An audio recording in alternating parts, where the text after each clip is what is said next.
Good afternoon, Year 4. It is Wednesday the 24th of February and this is your RE lesson. It is the final lesson of this unit that we've been learning about. We've been thinking about what do Christians believe about Jesus. Now today's lesson is this question here. What do Christians believe when they pray to Jesus? We're going to be thinking quite a lot about praying, what prayer means, how Christians pray, and what they believe when they are praying. There's a link here to a BBC video about prayer where children are explaining why they pray, and it's quite a nice little video. It's on this video here, but it's also, the link is also on your task on Teams as well. So you might want to watch that before you carry on with this video, or you can watch it at the end, it doesn't really matter. Okay, so there are different types of prayer for Christians. You know, it's not just one type of prayer. There are some different types. There is the Lord's Prayer, which is written in the Bible, actually, and that's a prayer that Jesus taught his disciples, and it's said a lot in churches, in public prayer, during a service in lots of different churches. In most services on a Sunday, you would come across the Lord's Prayer. There's quiet, alone prayer at home as well, where Christians would spend time on their own praying and talking to Jesus, talking to God, maybe Bible studying as well, maybe thinking, talking to God about problems, or thanking God for all the good things as well. There you go, there's thank you prayers as well. Now, thank you prayers are said a lot in church and by Christians on their own as well. So the minister or the vicar in a church would lead some prayers of thanks at some point during the service.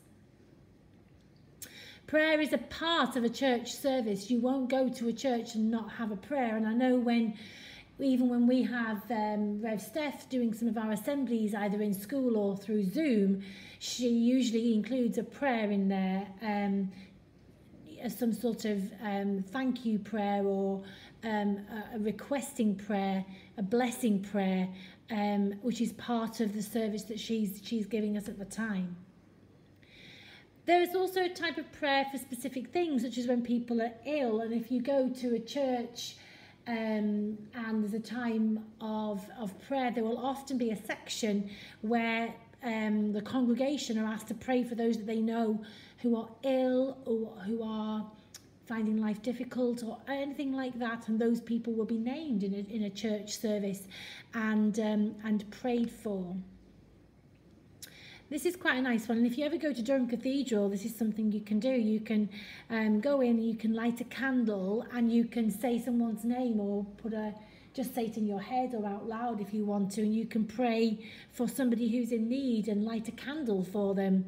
And that's something that's used a lot in church services. Christians believe that by talking to Jesus, praying, their lives are blessed and enriched. Jesus is like a friend to many of them. And I think when you watch that video that I've talked about, you will see that the prayer is almost like it's like a relationship between the Christian and Jesus. When Christians pray, they believe that prayers are answered. They have faith that Jesus is listening. And also in the Bible, Jesus teaches his disciples the Lord's Prayer and the importance of praying in lots of different stories, particularly towards the end of his life. Jesus teaches his disciples how to pray and when to pray.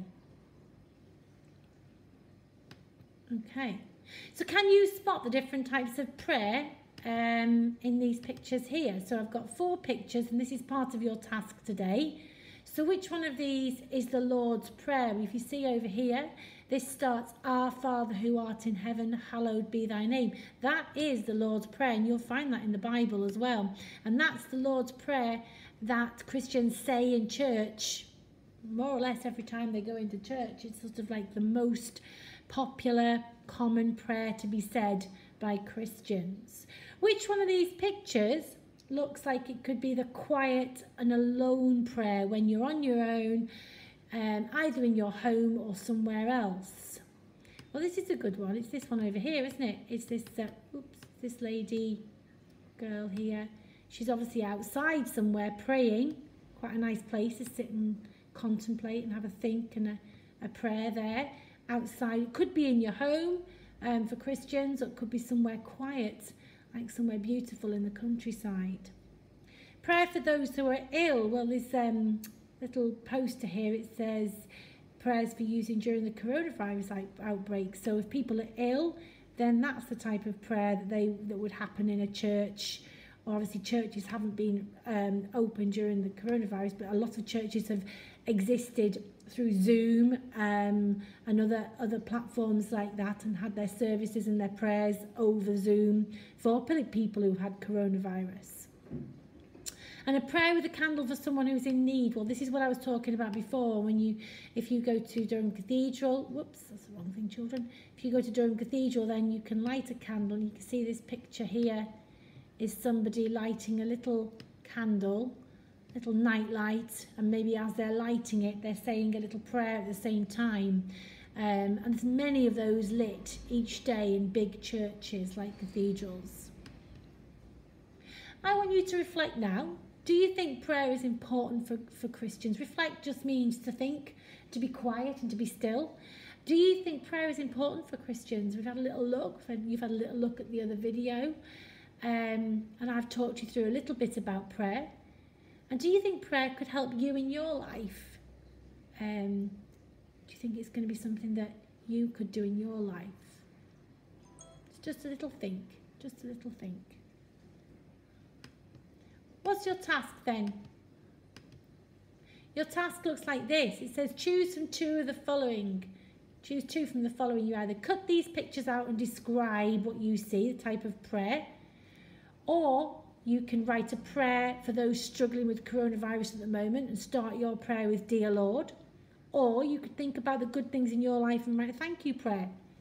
Okay, so you're going to choose two out of those three. And there's an extra challenge. Find out about prayer in another religion. That might be interesting as well. You might think about maybe Hinduism, because that's one of the religions you did in year 3. How do they pray in Hinduism? You can make a little comparison with how Christians pray. Okay, boys and girls, that's it for RE. I'll see your tasks uploaded on Teams or emailed to me, hopefully, and I'll speak to you soon. Thank you. Goodbye.